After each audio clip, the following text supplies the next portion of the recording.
Bonjour, bienvenue dans mon cabinet de thérapeute. Je vous accueille aujourd'hui ici et imaginez que vous êtes en face et puis nous allons ensemble passer un temps dans ce lieu où je reçois des gens pour parler d'un sujet on me demande souvent de parler de ce sujet, c'est le sujet de la dépendance affective. Et donc, je ne sais pas si vous êtes touché par ce sujet ou si vous connaissez des gens qui sont touchés par ce sujet de la dépendance affective. En tout cas, j'ai eu plusieurs demandes et donc je vais vous expliquer dans cette vidéo mais pourquoi nous tombons en dépendance affective et surtout comment en sortir.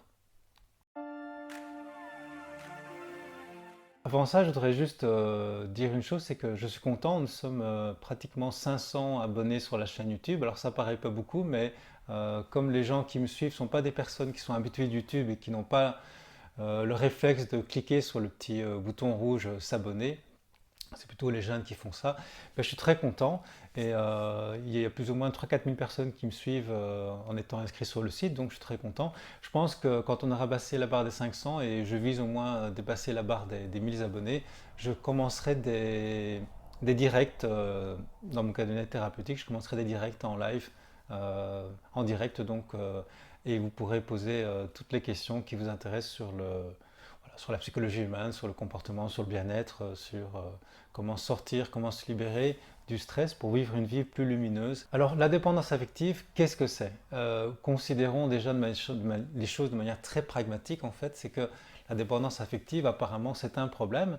C'est un problème pourquoi? Parce que la chose ou la personne dont on est dépendant, ici quand on parle de dépendance affective c'est une personne, c'est l'affection, eh bien, cette personne n'est pas vraiment bonne pour nous, n'est pas idéale pour nous en tout cas.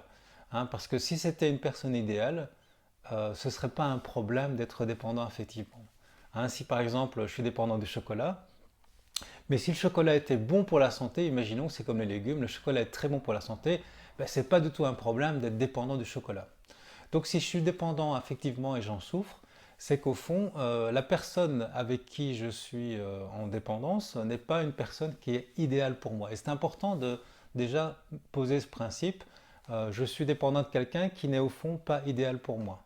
Première chose. Deuxième chose, cette personne m'apporte quelque chose, comme le chocolat m'apporte un plaisir, une sensation particulière, cette personne m'apporte peut-être un réconfort, peut-être un sentiment de sécurité, peut-être de l'amour, sentiment d'être aimé, peu importe. La personne dont je suis dépendant affectivement m'apporte quelque chose. Et ça, c'est un deuxième principe important, c'est que il y a la personne qui m'apporte quelque chose, puis il y a ce quelque chose. Et c'est quoi ce quelque chose? Ben, c'est une sensation, c'est un état en fait. Un état qui est très important pour nous. Et donc il y a donc deux choses, il y a la personne qui apporte cet état. Et en fait, ce qui est important, c'est pas trop la personne, c'est l'état surtout. C'est ça qu'on recherche. Si vous recevez une lettre, qu'est-ce qui est important? C'est la lettre ou c'est le facteur qui l'apporte? Donc il y a la lettre et puis le facteur apporte la lettre. Donc il y a le facteur et la lettre. Euh, le chocolat m'apporte une sensation très agréable, mais ce qui compte, c'est la sensation. Et si je pouvais avoir cette sensation autrement que par le chocolat, imaginons en mangeant des légumes, bah, je mangerais des légumes. Donc tout ça pour dire que ce qui compte au fond, c'est pas trop le moyen d'y arriver, le facteur ou la personne ou la porte d'entrée, c'est vraiment ce que je cherche à travers ça.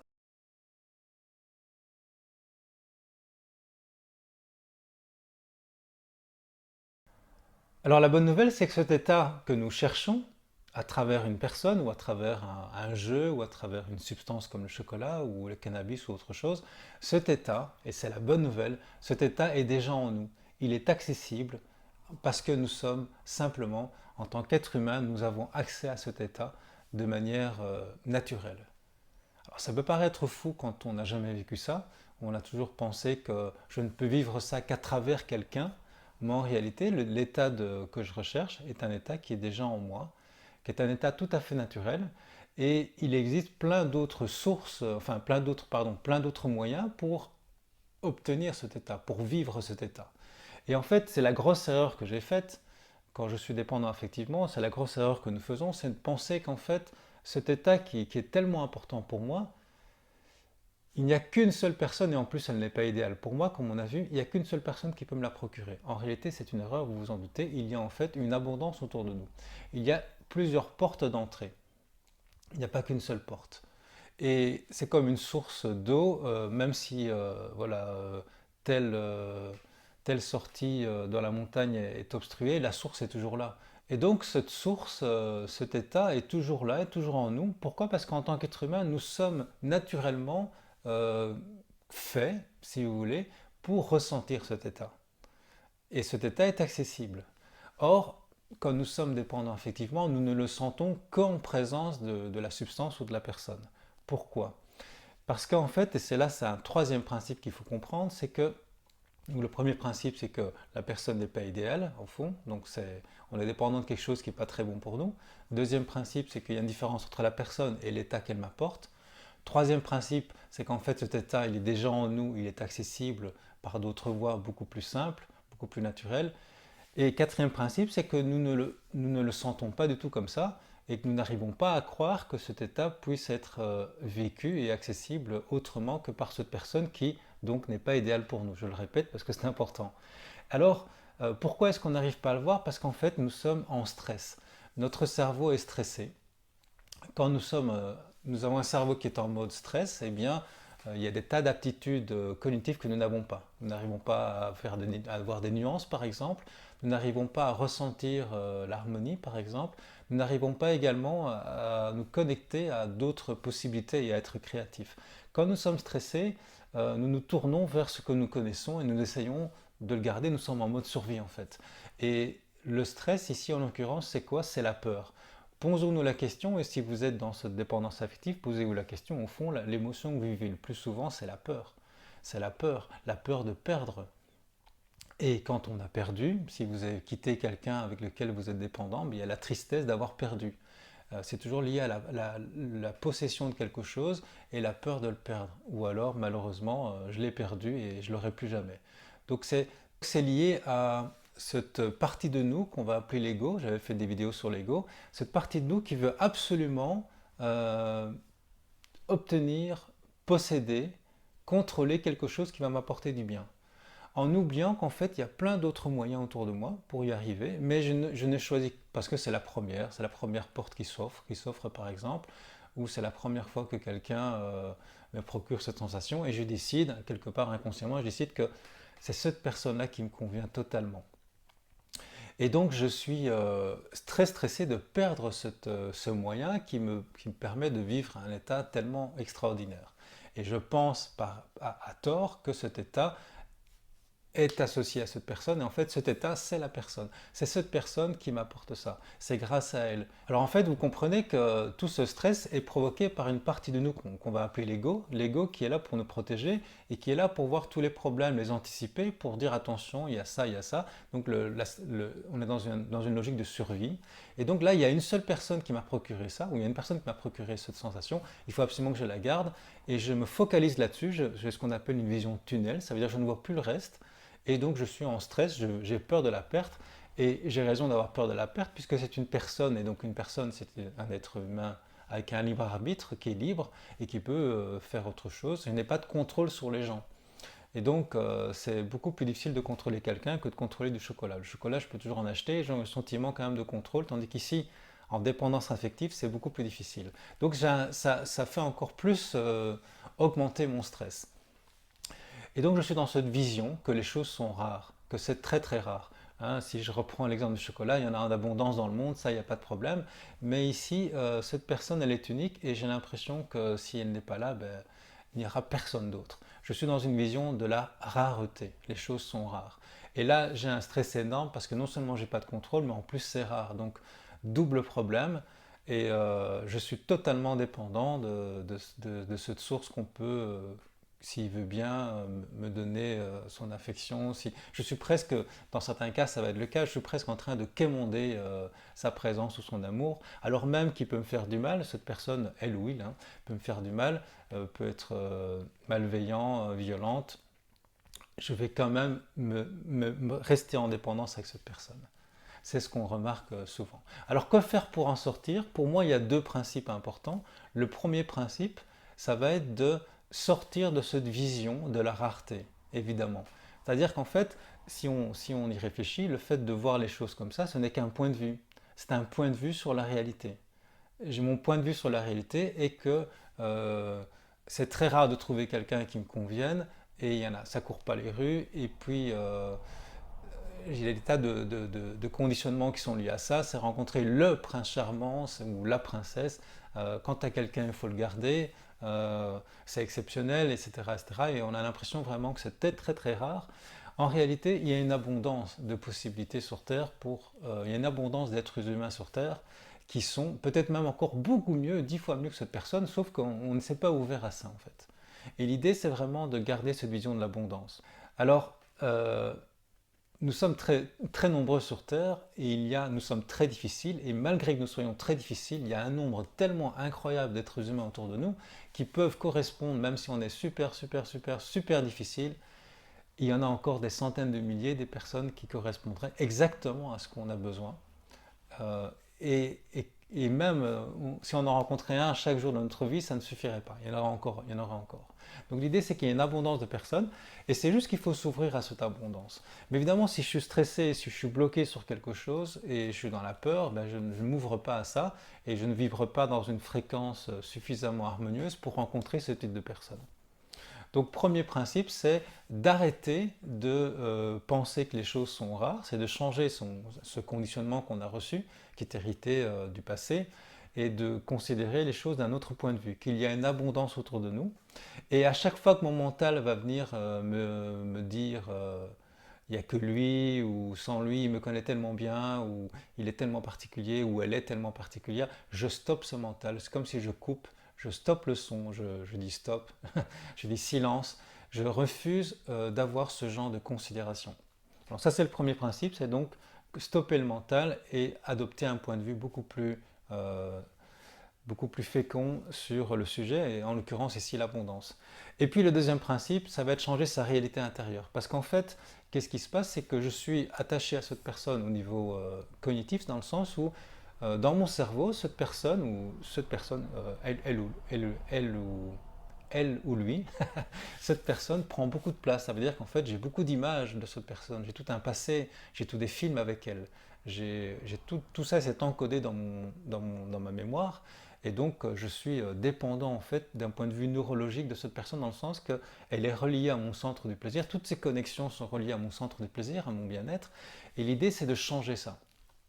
Changer sa réalité intérieure. Parce que si j'arrive à changer ma réalité intérieure et à changer ces connexions neuronales qui sont en fait simplement des mémoires du passé, eh bien je vais pouvoir m'ouvrir enfin à autre chose. Alors pour ça, il y a plusieurs astuces que vous pouvez utiliser. C'est déjà vous rappeler aussi tous les moments où cette personne n'a pas été bien pour nous, et les agrandir et se concentrer dessus. Tous ces moments où la personne n'était pas à son avantage, tous ces moments où la personne était vraiment désagréable, ou n'était pas, vous voyez des défauts que vous ne supportez pas. Et c'est se concentrer sur ces défauts, se concentrer, et si vous avez des images, les agrandir. Quand cette personne criait, c'est augmenter le son, parce que tout ça, c'est des souvenirs que nous avons, mais nous pouvons les amplifier. Et ça devient tellement désagréable qu'on peut agrandir ça et se rendre compte que finalement, ça prend plus, c'est plus désagréable qu'agréable finalement. Parce que je fais cet effort de mettre un focus dessus et je l'agrandis.